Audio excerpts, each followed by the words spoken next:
신청서는 사실은 현 정권에 대한 중간 평가 개념이 아닙니까? 그러면 내가 심각하게 보는 건 이건데 그런 중간 평가라 하더라도 지금 의외로 국민의힘 공천이 내가 보기에는 시스템 공천으로 가고 있어요.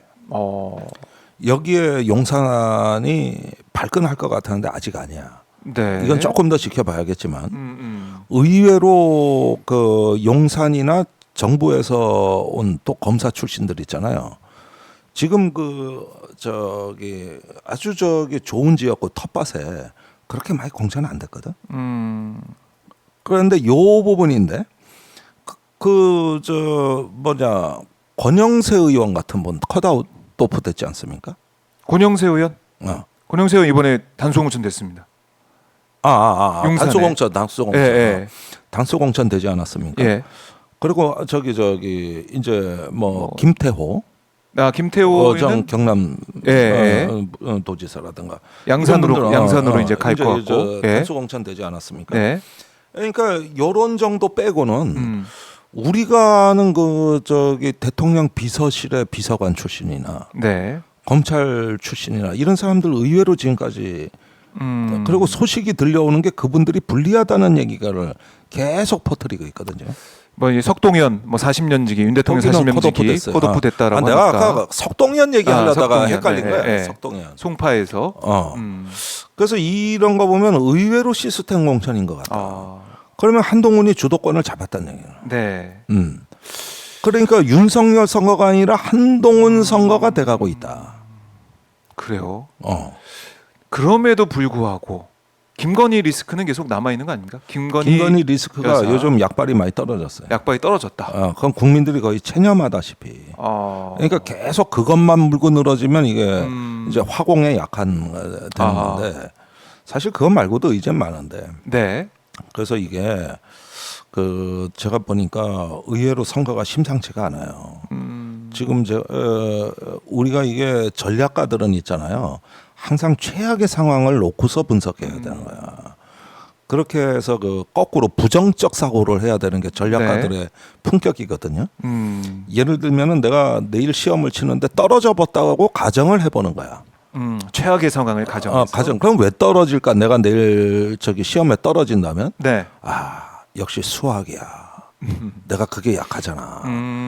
그렇게 해서 미리 대비를 한다, 준비한다. 그렇게 떠오르는 원인을 내가 기업이 입찰이 내일 있는데 내가 거기서 낙찰이 안 되고 떨어진다. 그럼 왜 떨어질까? 역시 가격이야. 그래요. 이것 때문에 내가 그러면 그걸 지금 좋지 않은 거야. 이걸 부정적 사고의 유용성이라 그러는 거야. 항상 그 부정적 사고를 먼저 하고 거기에서 떠오르는 원인을 지금 제거한다.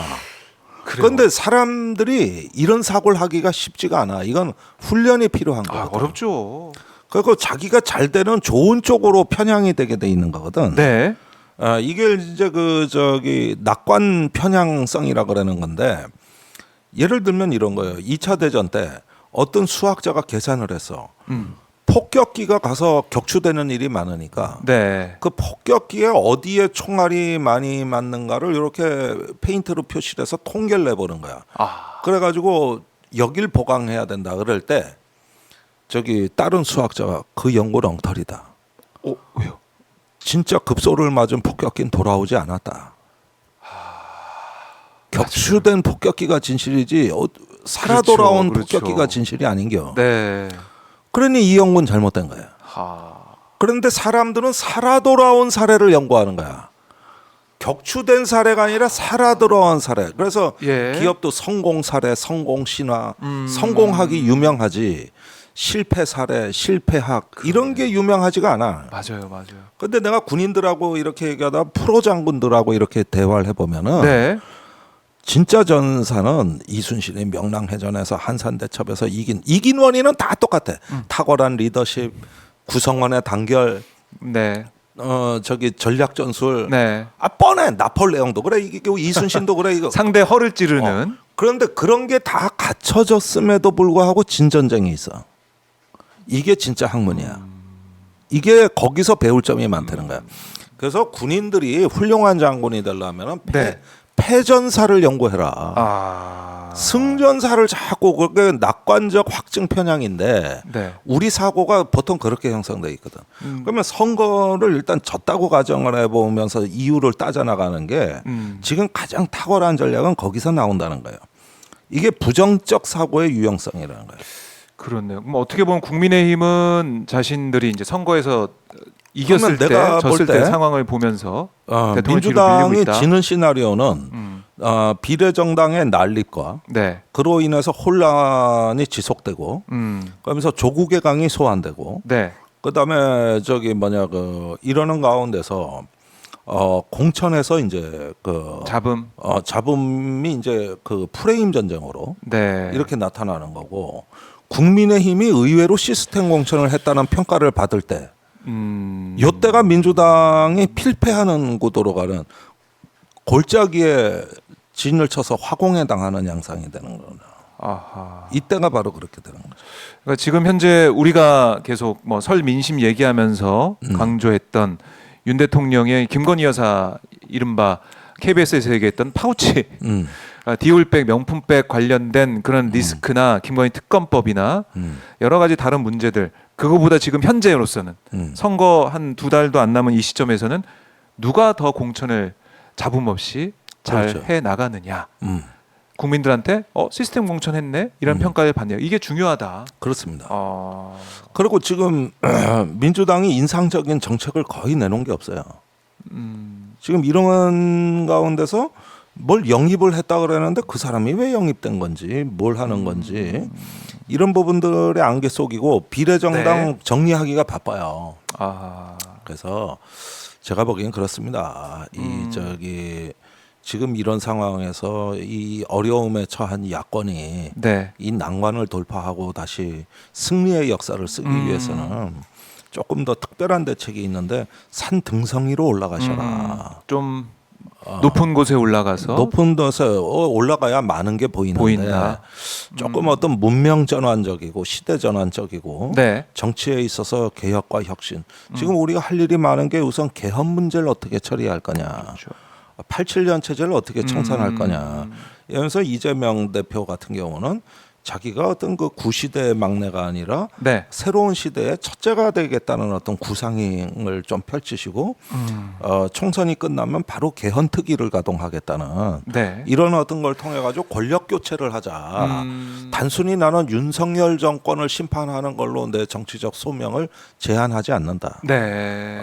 그걸 초월하고 넘어서고 한편으로는 윤 대통령에 대해서도 이런 개헌의 물결이랄까 새로운 공화국을 재건하는데 대통령이 협조한다면은 내가 과거를 잊고 만날 용의가 있다든가. 그래서 한 수 더 높게 그 산 등성이 전략을 펴시는 게 지금으로서 굉장히 그 기묘하고. 네. 그러니까 또 사계의 그 저명한 헌법학자나 그 인기 칼럼니스트들하고 한번 만나서 그런 이야기를 하시고. 이렇게 하면서 그 쭉쭉 위로 올라가시는 게 네. 160석 야당의 지도자다운 모습인데 그런 게 아니라 그냥 뭐 준위성 정당 한다 이래 버리니까 그냥 이게 그냥 뭐 결국은 뭐 또 야권이 또 분열이 되고 혼란이 되고 이러면 다음 총선뿐만 아니라 대선이 어렵습니다. 그러니까 내가 특히 여러분들께 말씀드리는 것은 네. 우리가 흔히 빠지는 집단 사고의 오류는 낙관적 시나리오만 고집하면서 다른 얘기하는 사람을 내치는 거예요. 그게 항상 분열의 원인이 되었다는 거지. 그래서 쿠바 미사일 위기 때 일어난 게 그 전에 61년도에 일어난 피그스만 사건 때문인데 네. 그때 케네디가 무모한 작전으로 카스트로 암살하러 상륙 작전하다가 괴멸된 사건이거든요. 그때 그거 결정할 때 NSC에 7명이 하버드 동문이었다는 거 아니에요. 전원이 다른 목소리가 나올 수가 없었던 거예요. 그게 없었네. 이듬해 쿠바 미사일이라는 전대미문의 위기를 불렀던 건데 지금 우리가 이런 다양한 목소리들이 있다고 할 때 귀찮아하지 마시고 승리를 위해 가는 길에 지치면 안 됩니다. 네. 힘들어하면 안 돼요. 그래서 그런 부분에서 내가 충심으로 고언의 말씀을 드리는 거다. 네. 그리고 또 녹색정의당을 비롯한 야당도 그래. 지금 저기 큰 당은 포퓰리즘 정당이거든요. 맨 개발 공약밖에 없어요. 네. 아니 가덕도 신공항 이런 거 한다고 할 때 아니오라고 말할 수 있는 마지막 정당이 사라지는 거예요. 그리고 저기 뭐냐 이 13시간 14시간을 서서 일해도 네. 주거비 자취방 월세 오르는 걸 감당 못하는 청년들, 네. 돈이 없어서 명절에도 집을 찾아가지 못한 신혼부부들, 6411번 승객들, 이런 우리 사회 투명 인간들의 정당이 진보 정당인데 네. 지금 무슨 저 이것저것 따지고 그렇게 호사 부릴 여유가 없어. 일단 생존하지 못하고 죽어버리고 소멸하면 네. 그 투명 인간들의 마지막 희망이 사라지는 거야. 아하. 반딧불만한 작은 희망이라도 만들어 놔야 되고 일단은 생존을 해야지. 아 여기서 소멸되고 죽어버리면 그 목소리가 얼마나 아예 큰 죄입니까? 이게 사라지는 아니, 거다. 정의당이 뭐 진보당이 뭐 망해도 되고 그거 별로 국민들 관심 없어. 음. 그러나 누군가 도움이 필요한 마지막 희망. 네. 이게 없어지면 다시는 노란봉투법이나 중대재해처벌법이나 이걸 앞서서 발의할 정당이 없어지는 겁니다. 야. 그게 없어진다는 걸 얘기하는 거예요. 이게 얼마나 끔찍한 국회를 만든다는 거냐고. 그러면은 바짓가랭이라도 어떨 땐 기어가는 굴욕을 감수하면서라도 강인하게 생존해서 우리가 저기 뭐 투명 인간들의 그래도 옆에 지킴이가 되겠다. 이 정도 결의는 할 수 있는 거 아니냐. 네. 그 연합마저도 거부하냐. 근데 실제로 지금 어려워졌거든.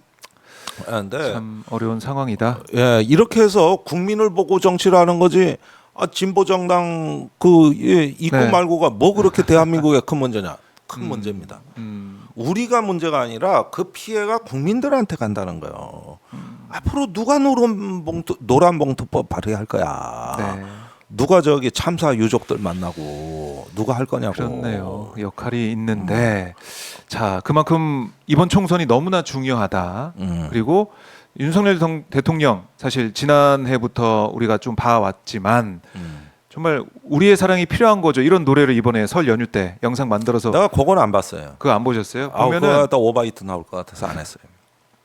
그거는. 사랑이 필요한 우리 이웃들 뭐 이태원 참사 유가족 아직까지 만나지 않고 있고 해병대원 순직 사건 이것도 계속 외면하고 있고 뭐 세월호 참사 불방이고. 그러니까요. KBS. 그러니까 예. 이러는데 그럼에도 불구하고 저런 노래를 부르고 연기를 하는 거에서 지금 간단히 볼 문제가 아니다. 이미지 전환을 시도하는 거거든요. 네. 그러니까 갑자기 왜 공산 전체주의 반국가 세력이 왜 사랑이 필요한 거죠 바뀌어? 그러니까 성화됩니다. 이제 총선을 위해서 이렇게 전략적으로 자, 대통령실 여당은 하고 있는데 그러니까 이걸 보세요. 적이 변하고 있어요. 나도 변해야 되는 거야. 아, 적이 변했다는 사실을 깨닫지 못하면은 집니다.